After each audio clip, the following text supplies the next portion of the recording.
changing batteries. The corresponding point in section 1.2 would have been negative x comma y. Plugging in a negative x and a positive y, simplify, is it the same? Oh. Huh. What was the corresponding point for origin? Origin, wait. Here we are in the first quadrant. What quadrant would copy for origin symmetry? Where would it go? It'd go to the third quadrant. So I need to go not a positive x, positive y, but a negative x, negative y. So the corresponding point, and this is still a way of testing. So if you guys liked this way, you could kind of still use it, but check out all of these examples. Do you see y's? Kind of, not really. In section 1.2, we weren't doing function notation yet, so it was y equals, y squared equals, etc. So it's a little bit harder because we don't have y's yet, or we don't have, could say yet, because what could we do with all of these guys? We could change them to be y's. So if that works better in your brain, and if plugging in these corresponding points was good, you could change all of these to y's and do them like we did in point 2. But what you have to attach that's new, the green is what was old. And actually the y-axis symmetry, that term was old and that term was old. Origin and y-axis. Wait, there were 3 symmetries, weren't there? Why aren't we talking about the x-axis symmetry? Functions can never have x-axis symmetry because they would always fail if they did. 1x, 2y, it would fail the vertical line test. You can't have x-axis symmetry. It's not a function, okay? So even and odd descriptions of, if you want to, it's probably a really good idea if we write the word functions. Even and odd functions. Adjectives describing functions. Adjectives describing functions can only have y-axis or origin, and if you don't have either, then the answer is neither. You could use the corresponding points, but what's new is this new way of testing with function notation and a new term, even, which means the exact same thing or is an adjective that signifies y-axis symmetry for functions. And then once again, a function notation way of testing that's a little different than the corresponding point, similar but a little different, and this new adjective odd that specifically talks about functions, okay? So let's check out how to do the function notation anyway, and then maybe I'll do 1 or 2 the old-fashioned corresponding point way, just so that some of you can see you could do it the 1.2 way, as long as you just remember y-axis is even and origin is odd. Okay, as we look at this example, can you guys see it, or do you need me to zoom in? We okay? A little bit, it's blurry. I do apologize for that. As long as we can see it. Okay, number 71, here we go. If you guys look at both of these, how do both of these statements start? F of who? That's where we start. And that's where the example in the book should have started, that you guys were trying to follow when you got there in homework. Help me out. You looked in your homework spirals. Where did these problems start? 70s? Okay. It's homework help. There you go. Do you guys want to open up your homework spirals? Now, do you have to do it with me right this second if you haven't even attempted it? No, you can leave it closed, try it over the weekend. We've done it all together and see if you can do it by yourself. I might not do every single one, but if you did already try it, what could you be doing right now? Grading it, basically, right? Okay. I didn't give you 76? Okay. And it was all, right? Which ones did I give you around the 70s? Oh, just 71, 75. Okay. Okay. Okay. So remember I told you guys that you could try an even or odd and then you could technically stop. So some of you just need to finish up homework over the weekend, but I will be giving credit based on what I said in class that you could have stopped after trying an even or an odd one. So I won't take off if you didn't go past number 71. That's okay. But you do need to finish it up over the weekend based on what we do today. And you might come back Tuesday with an additional homework question or 2 that we could probably cover really quickly before the quiz. I think we'd be okay if you didn't get all the way through homework and you get a little stuck on something this weekend. You could also reach out to a friend. Here we go. Or a classmate who's not a friend that you're like, hey, I could learn from them. Cool, do that. That's a life skill. All right, number 71. I told you guys to try this in your group, so hopefully you did. What you were supposed to do was take this statement and literally apply it. How do you apply f of negative x? Well, I have to find f of negative x. And guys, What have we hopefully been doing in section 1.5 enough that you guys are remembering how to do it? Good, function notation. So the x's are just little boxes waiting to be filled in. So what are we going to fill in the x's with for f of negative x? Got it. So in parentheses, negative x to the sixth, in parentheses, negative x squared, and nothing with the plus 3. Why? Oh. There's no x there. There's no spot to fill in. Okay. Now what I didn't write down yesterday, but you might want to write for yourselves, is that you're supposed to plug in for all of these. Find f of negative x, then simplify. Find f of negative x, then simplify. And you're asking yourself the question, same or opposite or neither? Same or opposite or a combination that would make it neither? So how can you simplify this, cool kids? Oh, I forgot my squared. Thanks, Kyle. You were saying that, weren't you? Someone was saying squared. Okay, now it's good. How do you simplify a negative to the 6th power? Well, how many x's are you going to have if it's negative x, negative x, negative x, negative x, negative x? You're going to have an even number, not just an even number. You're going to have x to the 6th. But what's the sign? Because every pairs of negatives end up making, so it's going to be a positive times a positive times a positive, which is just going to be, so every even pairing of negative numbers being multiplied, always a positive. Oh, so then negative x squared? Negative times a negative is a positive. Ooh, but what's in front?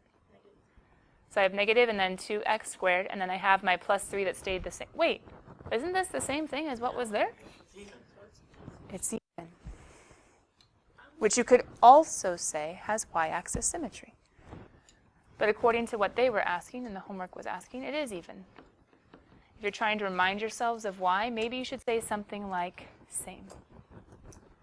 So I want you guys to look through this list, 71 through 76. Do you see any that are odd? Where? Tell me one and we'll test it. 72? Huh. Let's check. So 72, let's try. I'm not going to do the entire thing quite yet. I'm just going to say g of negative x. Go ahead and do it. G of negative x. Look at g of x. Think about every x is just a box waiting to be filled in. If I were you and you make mistakes every now and then, which you should know kind of from homework by now, put little parentheses around the x. That way you guys will be safe, hopefully.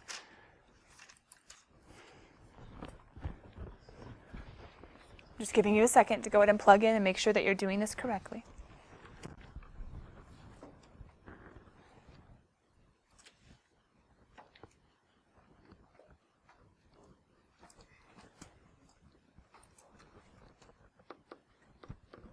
All right, who is cubed?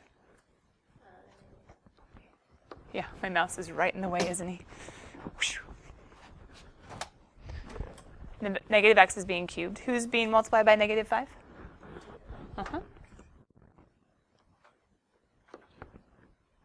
Then g of negative x ends up equaling, wait, what's a negative to an odd power?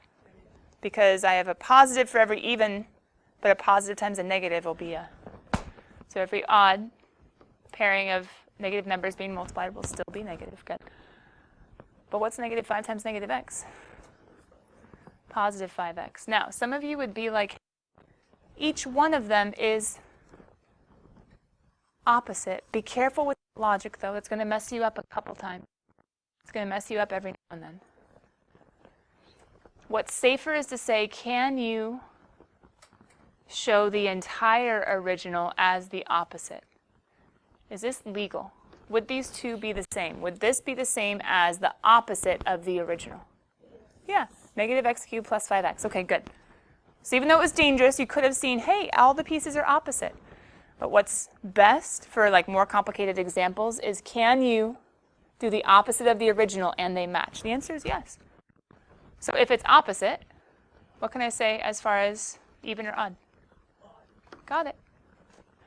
Now here's a question. Can anybody, right, good. So origin symmetry is like the big picture. Can anybody find a neither for me? 75?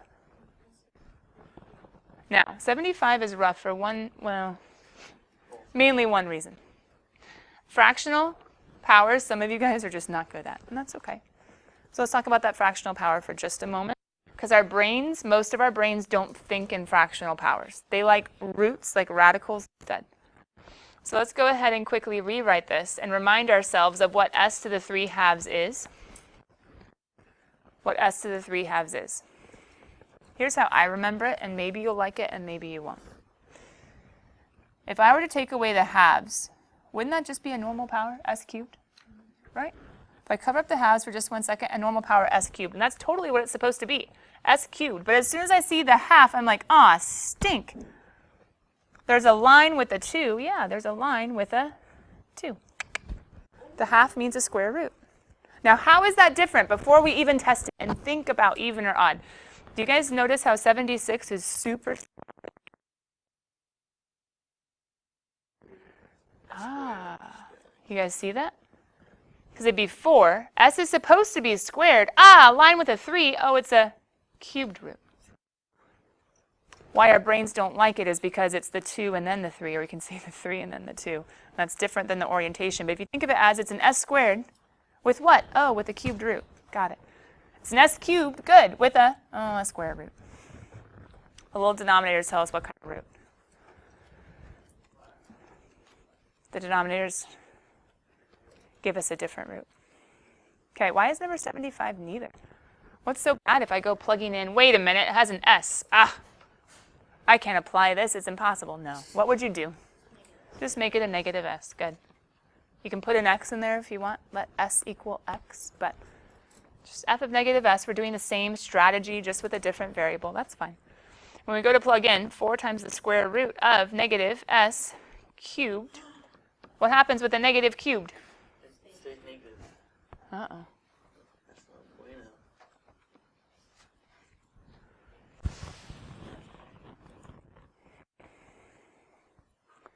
Here's the dilemma. Can we pull that negative out of the square root and say opposite? Because remember, we want to be able to take the opposite of the original. So we're going to compare this with negative 4 square root of s cubed. Are these the same thing? Can I pull it out? So illegal in so many ways. I can't take a negative out of a square root. And it's not a specific killing. It's like killing everything. It's killing an unknown animal. Oh no. Who knows if it's one you'll like or not. Either way, don't do it. So pulling out the negative, it was illegal. So is this opposite? No. Well, if it's not opposite, it's definitely not the same. What am I going to say? Neither.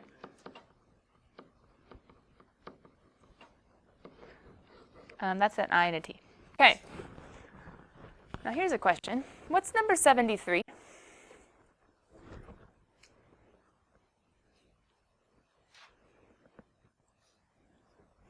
All right. Well, if we don't know right off the top of our heads, some of you can make a guess. You're like, oh, I'm pretty sure it's this. Good.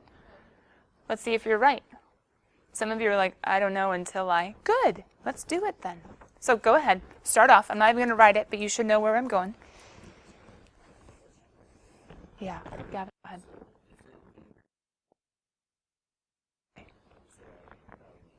Because odd would have to, for it to be odd, this would need to be the same as the opposite of the original, which would be a negative of the original.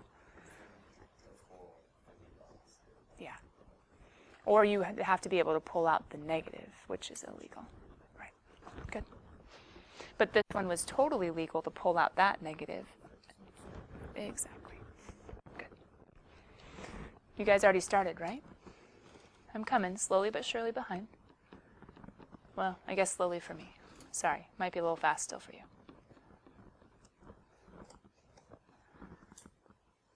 Huh. Did you guys figure out when you simplify the negative x? It's that sweet bad spot for the smartboard. We try to make it smaller. There we go. The negative x is still a negative x, right? Sorry, I'm trying to avoid this line in the smartboard. The negative x is still a negative. The negative x squared became a minus positive x squared. Wait a minute, is this neither? Because that one stayed the same and that one's the same? Or does that even matter? What am I supposed to be thinking? What happened to each piece? Or what's going on with the entire thing? Good. I'm supposed to be thinking about the entire function. Did the entire function stay the same? Or did the entire function go to the opposite? Some of you would focus too much in the pieces and be like, wait, one opposite, one same, neither. Ha, done. But what you haven't thought of, wait a minute, what would the opposite be of the whole thing at the beginning? Wouldn't it be negative of the whole thing? Well, what does this look like? Negative of the whole thing. Even though one piece stayed the same and one piece went opposite, our question is, how did that end up affecting the original? It's the opposite. There's a negative in front of the whole multiplication. Negative in front of a whole multiplication is going to flip the sign to the opposite. So because I can say this is the opposite of the original, good, Robert, say it louder. Odd. It's odd. Oh, I totally did my caps and my lowercase. Never mind. I apologize. Those of you that are like patterny people. Okay, so with that, even odd. Whew! What did I tell you about these ones? Skip them. So if some of you tried to do them, good job. No, really, it'll be really nice in second semester calculus AB. But besides that, you're fine. And it won't be on a test or a quiz. Sound good? Because, yeah, thank you. Okay, so yeah, these ones you could have done, but I'm not taking off points. I was totally fine if you stopped right before this section, which I think, was it 81, 82, or was it literally? Okay, yeah, you did not have to do those unless you really, really want to figure out how they are and how they work. They're kind of cool, but not necessary. So let's go ahead and go grade our homework up to number 71, right? Because that's what was required. Those were the pictures I was looking for. Good attempt. Let's go over questions that we have on evens and odds. The odds were supposed to be graded when? Yeah, before you ever came to class.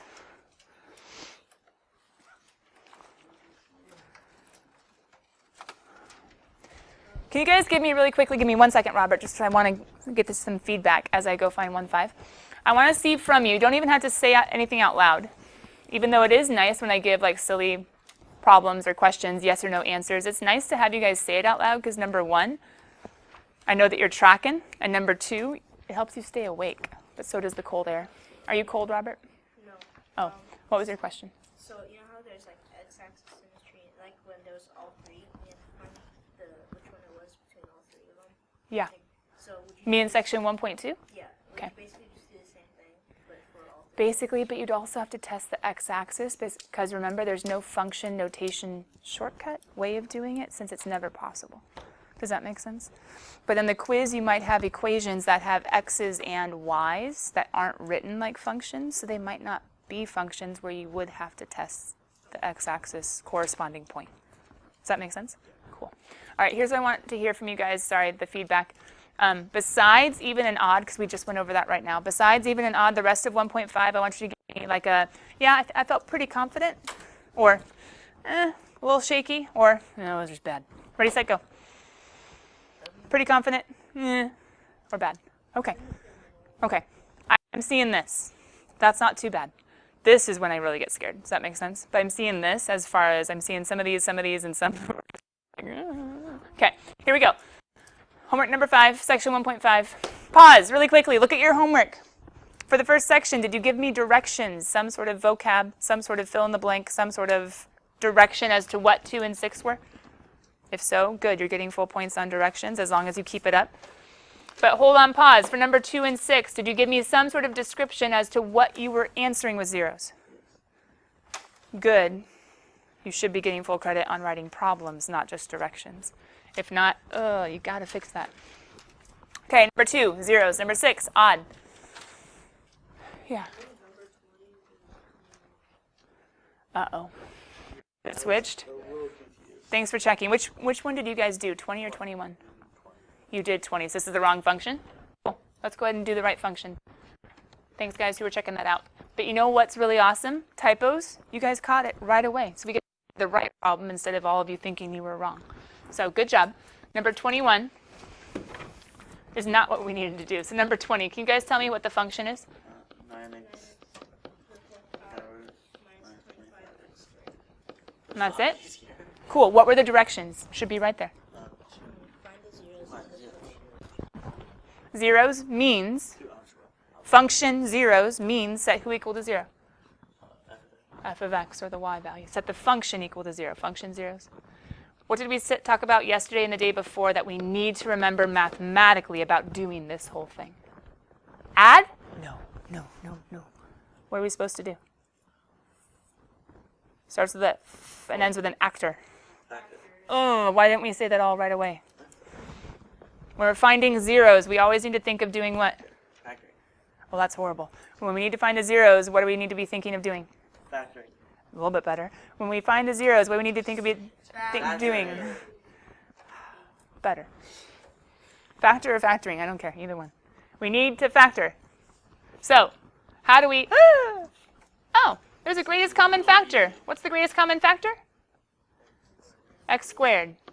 But now we have a 9x squared minus a 25, which looks to be a difference of perfect squares.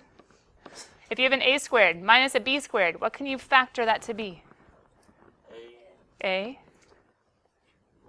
minus b, a. Whew, there we go. Thank you. A minus b, a plus b. You can also think guess and check. What can get us 9x squared? X and 3x. What can get us 25, 5, and 5? And I need the outer inner, 15, negative 15, to cancel. Okay. It's not enough when finding zeros to factor. Factor and set each factor equal to 0. So how many zeros are we going to have? 3. Some of you would forget that this guy is a factor too. So we set that guy equal to 0, that guy equal to 0, and that guy equal to 0. You guys shouldn't need me to say 0 and plus or minus 5/3, or positive 5/3 and negative 5/3. Dun, dun, dun, dun. Okay. All right. Number 32. Keep me honest if something else looks funny. We'll check it out. Decreasing negative infinity to 2, increasing 2 to infinity. I'm closing the door because it's starting to get a little chilly.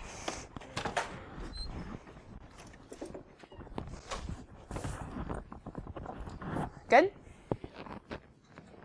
You guys could have put like a little X's within the little E symbol. That would have been great. They just put a whole like sentence together, but you could have done decreasing colon or D colon. That could be domain. Maybe DEC. Yeah. X's within negative infinity to 2. Then the other one would be in 2 to infinity. Number 36, check it out. There's a lot of different intervals. Did you split it up correctly? Did you split it up correctly?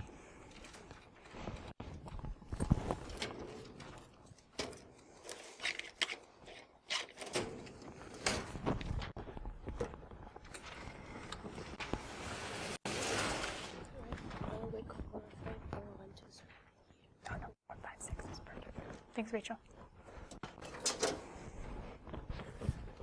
52, you were looking for, snazzy terms, relative minimum, relative maximum. That's just plural. So they were telling you to look for all, and there might be more than one. So minima and maxima, it's kind of like, what's something else that has a weird plural? Extrema, but you don't know that one. Which one? Cacti, yeah. It's kind of similar to cactus, cacti. A little different, but similar. Were you allowed to use your calculator for those? Ah, spoiled rotten. Wasn't the pre-cal graphing handbook helpful? Cool, good. That one would have been great. You guys, unless they said 2 decimal places, hopefully you went 3, because that's how we've been doing it all year. But if you went 2, because you figured out that's what the book wanted, that's okay. That's okay. Why is there no minimum? If you kept zooming, yeah, this is just going to keep going. So there's no, that's low but for the, yeah.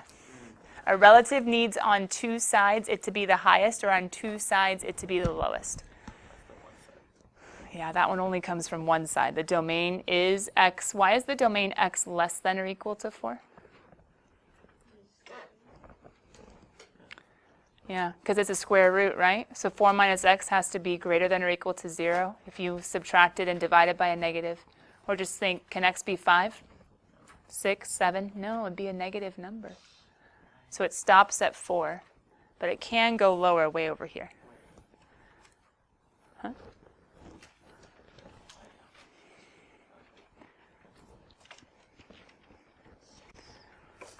Number 60, if they were asking when it's greater than 0, it's impossible. It'll never. It mean the y values. The y values can never even hit 0, let alone go above. The graph is going down. Nowhere. The graph is never going above. Number 80. Some of you guys might have been able to move past the even and odd. If you knew a parabola shifted down 4, maybe it would have been pretty easy to think y-axis symmetry. And what word attaches to y-axis symmetry? Even. Even. Now, what's a way of remembering that? It's right here. What is the most basic type of even y-axis symmetry graph? A parabola. Now, the parabola can't be shifted or else I'm in trouble. But like a y equals x squared or a y equals x squared that's just been shifted, an even polynomial. Now careful, not all even polynomials. If it was like something to the effect of, oops, wrong one. Oh, silly Internet Explorer came up. Okay. Are all x squareds even functions? Oops. Does anybody have an example? Because you guys are honors. Go away. Of what would be an even, like a quadratic, have y-axis symmetry?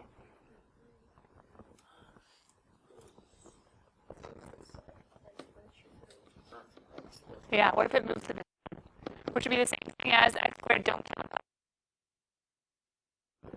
So if you see something like that, why is this one not even? It's a parabola. It has an even power. Now careful, see? This is just a trick to remembering y-axis symmetry. And odd, a cubic, x cubed, odd is origin symmetry. It's just a trick though, because this one is not even. Because where'd this parabola go? Does that have y-axis? If I were to fold it right here, no, it's way over here. So it doesn't have even. And if you were to plug in, what would happen if I plugged in negative x? That one would be the same, but this one would be the opposite. So I'd have the same, I'd have opposite, and more specifically, would it be the same as opposite of the whole thing?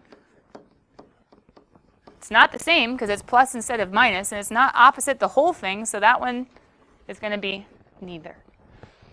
So anyway, it's just a trick of remembering, but if you just think of an x squared, even, y-axis symmetry, and x cubed, odd, origin symmetry, it's a way of remembering. And then you guys didn't have to do 86, right? That was the one that you skipped. Okay, any questions on odds or evens that you guys want to talk about? Kyle? 60. 60? Anybody else besides number 60? Yeah, Johan. Which one? 37? Okay, so 36 and 60. Anything else? Any odds that we got stuck on last night? Or evens that we had to mark wrong? Okay, so let's go ahead and check out. Sorry, I was trying to get something out of my filing cabinet. Good.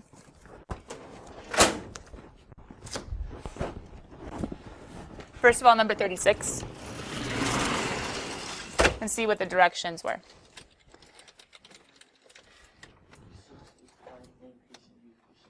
Good, we're marking the intervals, right? Okay, so on number 36, you guys can see it right here. We're supposed to be stating with intervals, which remember, we're talking about x's. The most common mistake would be to start looking at the y values. And then the other one, Kyle, was number 60, right? Okay, have it ready. So let's get rid of Internet Explorer or Edge or whatever you want to call it. Okay. The hard part about increasing and decreasing usually isn't seeing where the graph is going up or going down, as long as you remember to be reading the graph what direction? Left. Left to right. Because isn't the graph technically rising, then falling, and then falling, and then rising? Does that make sense? So as you read it left to right, rising, falling, falling, rising. Okay. So I think I'm going to have increasing, and then decreasing, with two different intervals.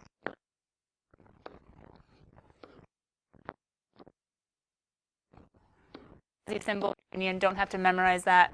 You could have also put commas in between. Okay, this first rising branch. How left could you go such that if you moved left to right, it would be going up? Or how long will this be uphill for? Forever. As you go left, for all those x values, it's going to always be uphill. So that's why the rising or the increasing is going to start with negative infinity. So from negative infinity, you have uphill. But when does that uphill stop?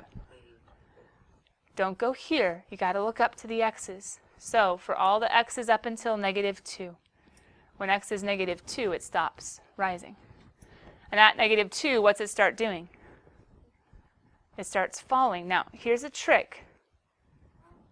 What x value is in between this falling branch and that falling branch? And why do I have to split up this at 1? Why can't I just let it go from negative 2 all the way to 0? There's a vertical asymptote, which means the function can't hit, which means I can't say the function is falling at a point that doesn't even exist. So I have to split up at the vertical asymptote because it cuts the graph from here to here.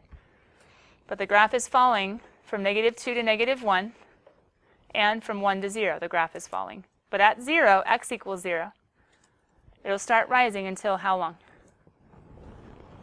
Until infinity. Does that make sense, Johan? Kind of. The hard part is sometimes our brains get stuck on like how high it's risen to or how low it's falling to and start thinking about the y's, or we start going other directions besides left to right. So you have to think about the answers are going to be the x values that go to each of these different pieces. Oh yeah, that was hard, the vertical asymptote. But the idea is the function can't be at 1, so I have to split up at 1 and say, oh, nothing's going on at 1 itself. That was hard. Robert. I had a question about constants. Like,